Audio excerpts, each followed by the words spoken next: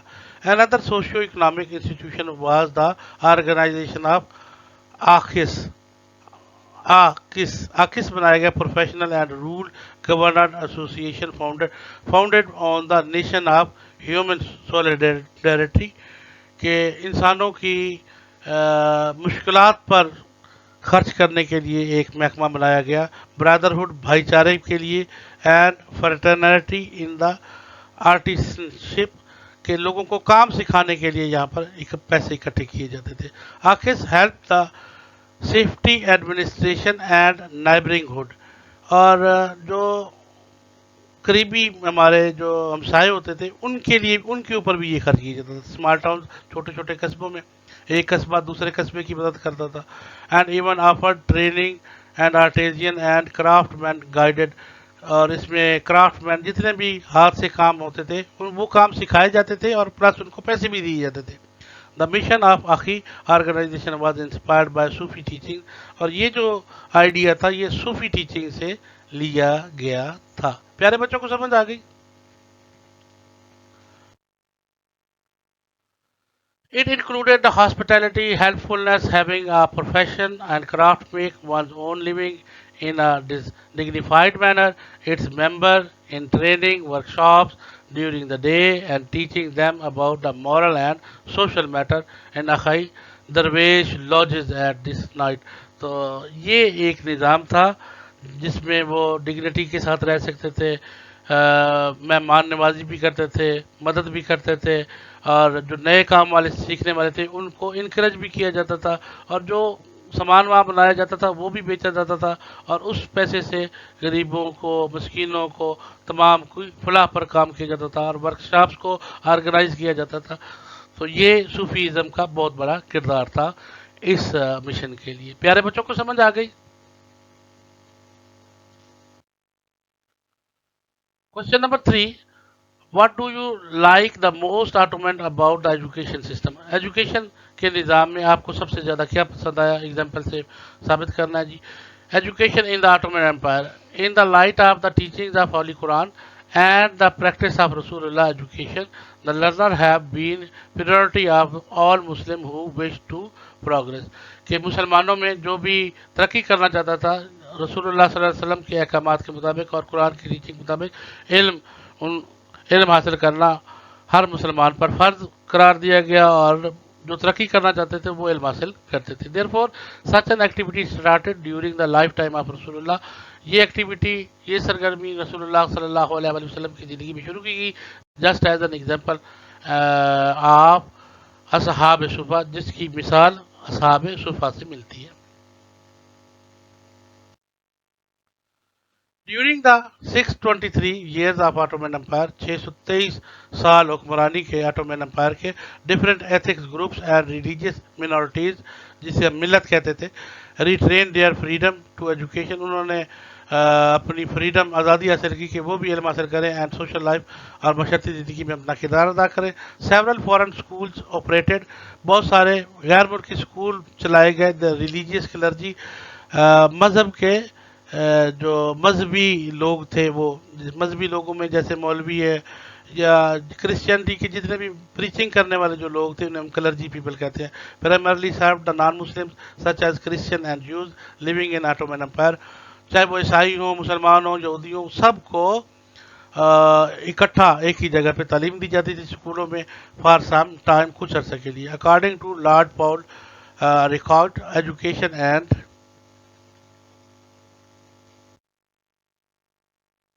Discipline تعلیم اور نظم و ضبط نسق system of Turk is one of the main strength.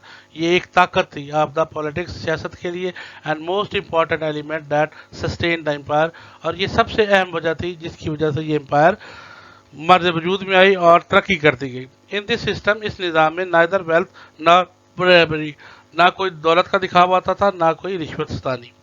Being an inherently in an superior class جو کچھ وراثت میں ملتا تھا وہ سپیریئر کلاس کو ناٹ فلیٹری از ویلڈ، وہ یہ نہیں تھا کہ جو خوشامد کر لے اس کو دے دیا جائے. however اٹ اپلائز ورچو، اس سے نیکی پھیلائی جاتی تھی، ڈیلیجنس پھیلتا تھا، پھر پروڈینس، ڈسپلن، نظم نسق اور ریاست کو چلانے کے لیے تمام اصول جو تھے ان پر یہ خرچ کیا جاتا تھا.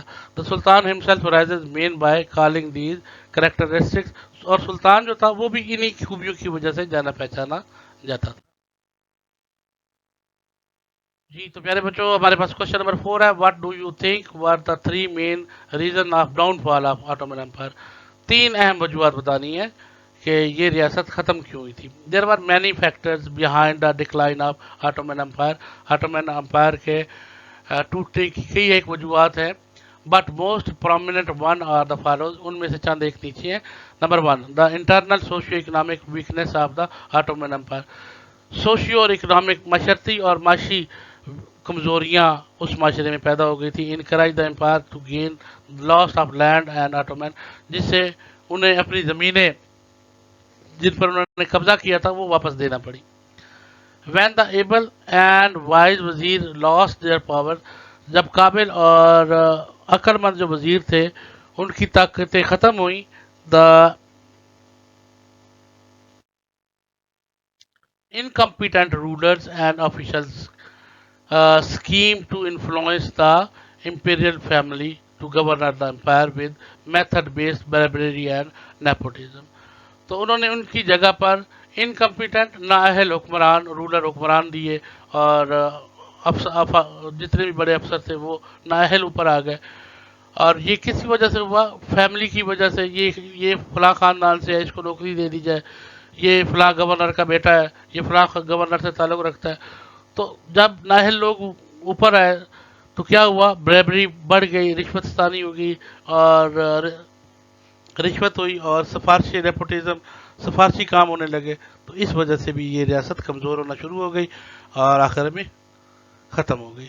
After Suleiman the magnificent appointments the official position remained no more based on merit. یہاں پر میرٹ پر کوئی کام نہیں کیا گیا، ذہانت پر، قابلیت پر. میرٹ قابلیت کو کہتے ہیں، قابلیت پر کوئی کام نہیں بلکہ سفارشوں پہ آنے لگے لوگوں پر. It started to be based on political interests, اور سیاسی مداخلت ہونے لگی. Number 4، the janissaries Ottoman land forces became highly politicised. یہ جتنی بھی زمینیں تھیں وہاں پر سیاسی اثر و رسوخ بڑھ گیا. And outdated and refused to change, اور نئے قانون جو تھے وہ تبدیل نہیں کیے گئے، نئے نئے قانون نہیں اپنائے گئے، پرانے تبدیل نہیں کیے گئے، جس وجہ سے یہ امپائر ڈکلائن ہوئی. 5ویں نمبر پر the sultan who modern era the institution force from influential old clerics. اس میں پرانے جو کلرکس تھے وہ اپنی منمانیاں کرنے لگے. And they wanted to empire position groups, انہوں نے اپوزیشن گروپ بنا لیے. And they were even assassinated just like the cause of Osman second and Selim third, کہ عثمان سیکنڈ اور سلیم تھرڈ کا کوئی بھی باشندہ اوپر نہ آئے ان کی وجہ سے. تو یہ تب بھی ڈکلائن ہوئی. نمبر 6 پر ہے economic difficulty started in late 16 century.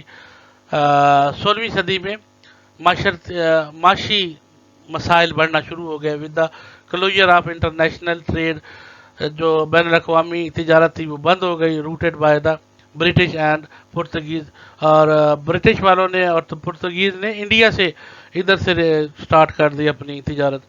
This resulted the decline of prosperity of the Middle Eastern provinces, جس سے خوشحالی جو تھی ترکی کی وہ ختم ہونا شروع ہو گئی اور یہ سلطنتیں بہت کمزور ہو گئی. دا انفلیشن، ایک اور انفلیشن ہو گیا. انفلیشن کیا ہوتا ہے؟ مہنگائی ہو جانا، قیمتیں بڑھ جانا. In Ottoman economy this inflation weakened the traditional industries and trade, جس سے ہمارے جو ان کی جو بڑی بڑی ملیں تھیں وہ بند ہو گئی اور تجارتی نظام ختم ہو گیا.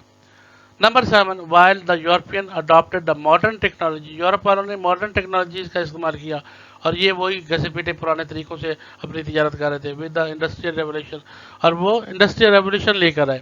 دا آٹومین وار لیفٹ بیہائنڈ تو سلطنت عثمانیہ والے بہت پیچھے رہ گئے due to slow response and constant internal conflict, اور آپس کے اپنے لڑائی جھگڑے کے بڑھتے گئے، تو یہ ریاست بالکل ختم ہونا شروع ہو گئی۔ جی تو پیارے بچوں، یہ تھا آج آپ کا لیسن، امید آپ کو پسند آئے گا۔ اگر پسند آئے تو لائک کیجیے گا، سبسکرائب کیجیے گا، اور آپ کو اور مزید کیا چاہیے مزید بتائیے گا، آپ کے مطابق آپ کی ویڈیوز تیار کی جائیں گی، اور انشاءاللہ بہت جلد اگلی ویڈیو کے ساتھ حاضر ہو جاؤں گا۔ تب تک کے لیے اللہ حافظ، پاکستان زندہ باد۔